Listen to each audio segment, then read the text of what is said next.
Ma'am, kamusta po ang pag ano dito, pagtitinda dito, ma'am? Okay naman? Hindi naman na ano naman ninyo yung 'di ba araw-araw o gabi-gabi ang ang pagbabayad dito? Magkano po ang bayad sa isang 3.5 na.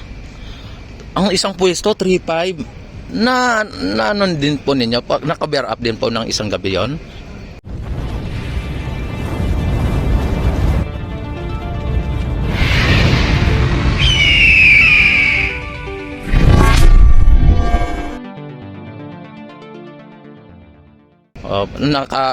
Okay naman ang kita. Wow, mama. Sana ay mas lalong mas madami ang bibili Yan, at mama, shoutout mo yung mga kamag-anak mo. Yan. At saka i-kumbinsihin mo po yung mga viewers ko. Ayan nasa 74. Yan 74 viewers at ayan mo kung papuntahin mo dito kung sakali makapunta sila para bibili sa'yo dito. Naiyak ka? Naiyak ka, ma'am? Yan Yan dito, pupunta na kayo dito. Ano nyo? AMB. Ambi. Yan, Ambi. Shawarma. Mga bayan, Ayan. Ay, shoutout ka. Yan, Yan, promotion din yan, ma'am. Promote namin yung mga nagtitinda dito. Para sa ganun, ang mga hindi pa nakapunta dito, siyempre, yun ang nila, ay pupunta tayo doon. Tapos hanapin nila Ambi Shawarma Station. Diba? Ganun po yon. Hello, ma'am. Shout out. Ganun po yan. Sa inyo, ma'am, anong nyo? Alas Press Diyos? Alas Press Diyos. Yan Ilonggo kasi ako, ma'am, kaya hindi ko masyado mababa. Sige po. Yan. Yan, nakita naman ninyo mga bayan. Hello, shout out kayo dyan. Ayan Ayan mga bayan, talagang dito papunta tayo sa may Loton area. Dito na Loton area na po ito, Ayan. At ang ating fountain mga bayan ay gagana lang po ito pagdating ng alas 6 ng gabi, yung takip silim na po, Kaya dito ay nakita ninyo hindi pa po naka-open, talagang ang mga namamasyal dito mga bayan, hanggat pa punta tayo sa dulo, ang mga namamasyal dito ay pa kunti ng pakunti, Pero pagkagabi na ay dumadami din ang tao dito na area, Ayan. Ayan, at dito diretso tayo dito sa may ito ang Loton area na po ito, At nakita naman ninyo yung Manila National Post Office,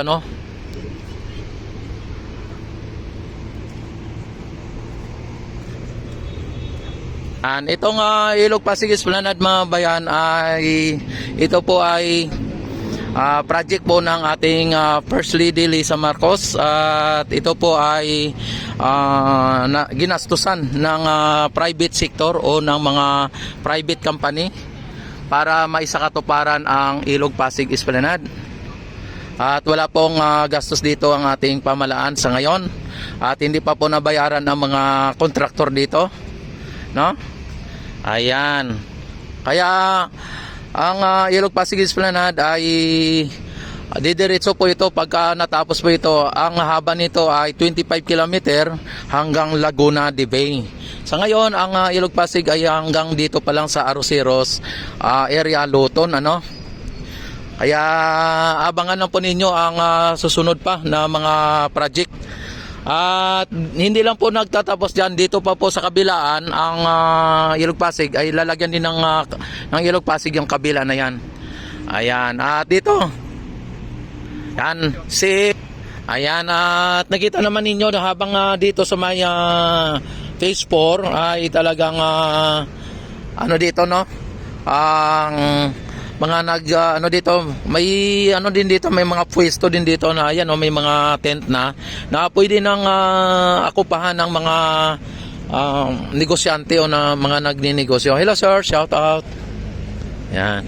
At nakita naman ninyo mga bayan kung inyong itanong ang ating Ilog Pasig, ayan po ang kanyang sitwasyon, no?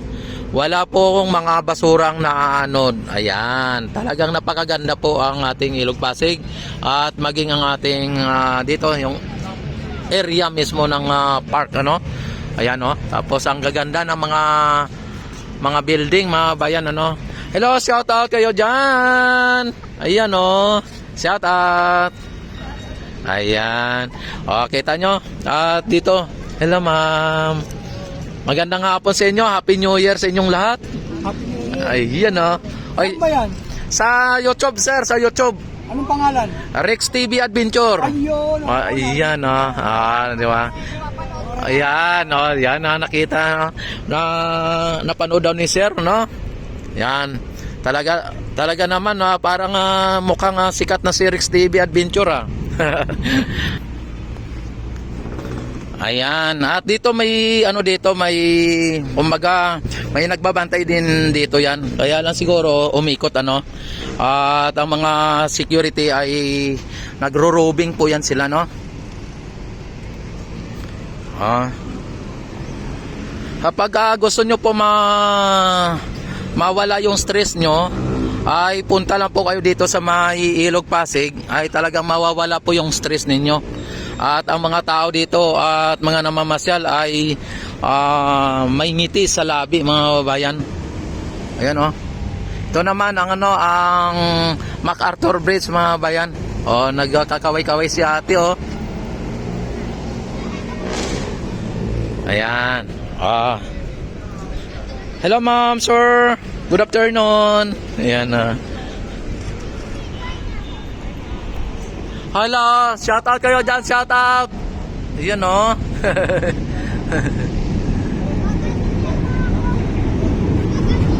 Oh, ayun, no. Yan, dito na naman tayo ngayon sa may no, ito. Yung na to. Yan.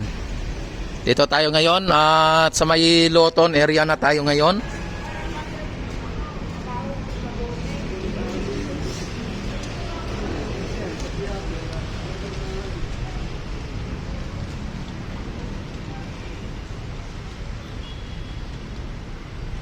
Yan, nakita naman ninyo ito ang lugar na noon ay talagang masukal at nakakatakot dito dahil po sa mga squatter o informal settler. Ngayon, ito na po ang sitwasyon dito. Napaka aliwalas at talagang napakaganda na. Talagang wala na pong mga dito, mga nakakatakot na talagang masukal, no? Kasi ito po ang mga area na ito dati, talagang ito ay tahanan ng mga, alam nyo na talagang may mga ng isnats o mga hold up, pero sa ngayon ay talagang nirelocate na po sila sa may Cavite, at nagpapasalamat po sila sa ating pamahalaan sa kay PBBM na nabigyan sila ng oportunidad at talagang nabigyan sila ng pabahay ng ating Pangulo na talagang para po talaga sa kanila, no? Kaya ang swerte po nang na-irelocate o na dito sa lugar nito. Hello sir, shout out. Ayan. Kaya sa ngayon ay talagang hindi na po kayo dito hindi na po kayo dito matatakot kahit na 10 oras ng gabi, dahil po sa ito po ay talagang bukod sa ito ay may mga security, ay talagang napaka po dito, napaka liwanag ng mga ilaw dito, no? Talagang wala pong kayong wala po kayong katakutan dito dahil po sa mga very safe ang area na ito, no? Yan, ayan naman po ang Quezon Bridge, mga bayan. Talagang may plano din po yan sa Quezon Bridge na lagyan ng mga magagandang ilaw para sa ganon ay talagang magdagdag ng ganda dito sa ating Ilog Pasig Esplanade, mga bayan.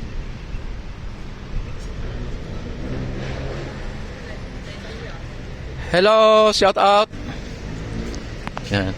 Yang Ilog Pasig mga bayan, ito po ang plano ng Ilog Pasig kung inyo nakikita mga bayan. Simula dito sa may Port Santiago, itong Port Santiago mga bayan, Manila Bay. Ayan oh, Manila Bay yan oh. Tapos papunta doon sa papunta doon sa may Mandaluyong, Makati, Pasig, hanggang doon sa Taguig, hanggang doon sa may Laguna de Bay. Yan o, Laguna de Bay. Yan po ang pinaka ng Ilog Pasig Esplanade mga bayan, yung pinaka mapa niya, no? Na lagyan po ng Esplanade mga bayan, no? Dito ang Luton Ferry Station ay inaayos na po dito, no? Yan. At ang ating Ilog Pasig mga bayan ay talagang masasabi natin na PBBM na talaga, kasi ang ibig sabihin ng PBBM, Pasig Bigyang Buhay Muli mga bayan. Ito ipakita ko sa inyo ang ibig sabihin ng PBBM mga bayan, no? Ayan, nakita ninyo yan, ng Philippines, yung mapa ng Philippines, nakalagay Pasig Bigyang Buhay Muli. Nan, Pasig Bigyang Buhay Muli. Yan po ang yun po ang programa ng ating pamahalaan dito sa Ilog Pasig mga bayan. Kaya ang Ilog Pasig ay talagang nabuhay muli dahil dito sa Esplanade. Tapos dito ay may mga security tayo dito at may mga kapulisan, no? Hindi lang security kundi maging ang pulis. Nandito na.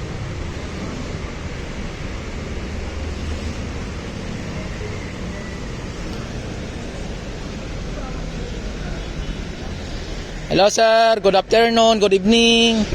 Yan, naka-live po ako sir. Yan, at ang mga sir, shout out muna kayo sir. Yes, sige sir, salamat. Yan, kaya nasabi ko sa inyo mga babayan na very safe itong Esplanade, kasi bawat entrance, bawat exit ay mayroon pong nakabantay, no? Kaya very safe po ito. Kahit anong gagawin nila dito ay talagang may dito ng peace in order ang ating mga kapulisan dito. Yan. Yan sa mga diyan, no, sa mga hindi pa po nakapag-like at nakapag-subscribe. Yan, i-like at i-subscribe ninyo ang i-like at i-subscribe na ninyo, no? At i-click na rin po ninyo ang notification bell, i-select nyo na rin po ang all para ma-notify agad kayo tuwing ako'y mag-live, mag-upload ng mga videos mga bayan. At itong Aroseros mga bayan, ito po ang nag-improve nito o nagpaganda nito ay si Yorme Isko. At ito po ang kaisa-isang forest park sa loob ng syudad mga bayan. Ang forest na sa loob ng syudad o ang kagubatan sa loob ng city, no? Ayan. Yan, hanggang dito lang po yung yung Ilog Pasig sa ngayon, dahil po sa yung mga tag dito, mga gumagawa dito ay hindi pa po na dito yung pinaka mga private na dito, nakatalaga dito. Kumbaga, dahil po ang itong Esplanade ay talagang ang nagpupundo nito ay ang private sector, no? Yan. Yan, don't forget like and subscribe mga bayan, at i-click ang notification bell, i-select na ang all. Ayan. At mabuhay po ang bagong Pilipinas, mabuhay ang Pilipino sa mga sulok ng mundo.